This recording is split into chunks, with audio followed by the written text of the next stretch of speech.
నాకు ఊహ తెలిసినప్పటి నుండి నీ దగ్గరికి వస్తున్నా. నా కలలు, ఆశలు నువ్వు గుర్తించలేకపోతున్నావా?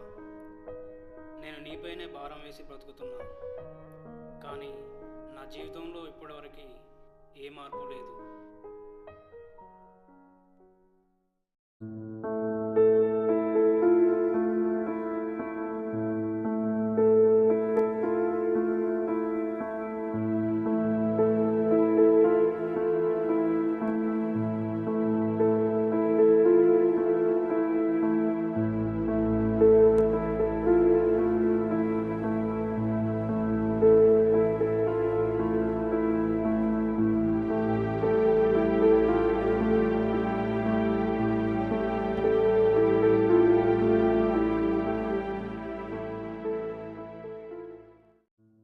ఏంటి వీడు?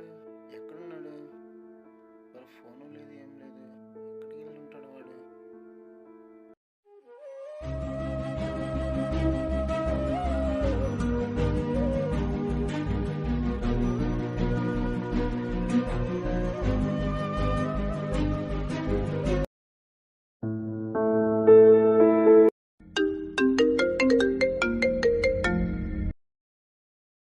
హలో, ఎక్కడున్నామా? మన సేమ్ ప్లేస్ దగ్గర ఉన్నామా? సరే, వస్తున్నా. సరేరా.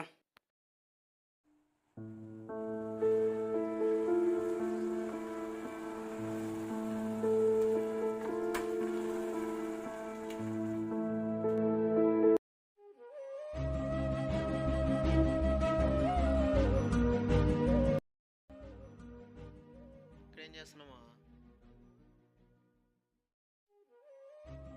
ఏంద్రా ఇప్పుడు చూసినా డల్గా ఉంటావు? ఏదోలాగా ఏమన్నంటే చెప్పరాదురా.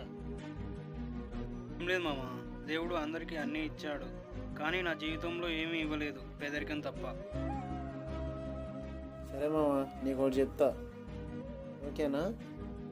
చెయ్య ఇక్కడ నుంచి కోహిచ్చి 10,000 ఇస్తా.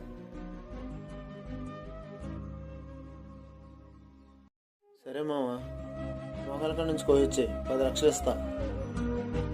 మా ఏం అడుగుతున్నావు? సరే మామ, ఈ 2 కళ్ళు ఇచ్చేసి 1 కోటి రూపాయలు ఇస్తా. ఏమో, ₹1,00,00,000 ఇస్తే కళ్ళు ఇస్తారా అమ్మా? దేవుడు ఏం ఇవ్వలేదని ఎందుకు అనుకుంటున్నావు మామ? 10,000 ఇస్తా అన్న, చెయ్యి ఇమ్మన్నా ఇవ్వనన్నావు. కాలు ఇమ్మన్నా 10 లక్షలు ఇస్తా అన్న, ఇవ్వనన్నావు. కళ్ళు అడిగా 1 కోటి రూపాయలు ఇస్తా అన్న, ఇవ్వనన్నావు. నేను తెలివైన నీ దగ్గర పెట్టుకుని దేవుడు ఇవ్వలేదని ఎందుకు అనుకుంటున్నావు నువ్వు?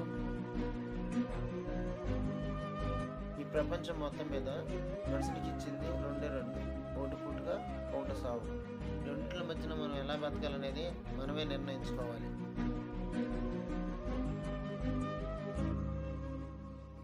ఈరోజు గొప్ప వాళ్ళంతా కష్టాన్ని నమ్ముకున్న వాళ్ళు కానీ దేవుణ్ణి నమ్ముకున్న వాళ్ళు కాదు. చివరిగా ఒక మాట మామ, కష్టపడింది ఏమీ రాదు, బాధపడితే జరిగేది ఏమీ లేదు. ఈ ప్రపంచంలో దేవుడు అనేవాడు లేడు, ఒకవేళ ఉన్నా రాడు. నువ్వు చేయాల్సిన పని నువ్వే చేయాలి, అది ఎవ్వరూ చేయలేరు.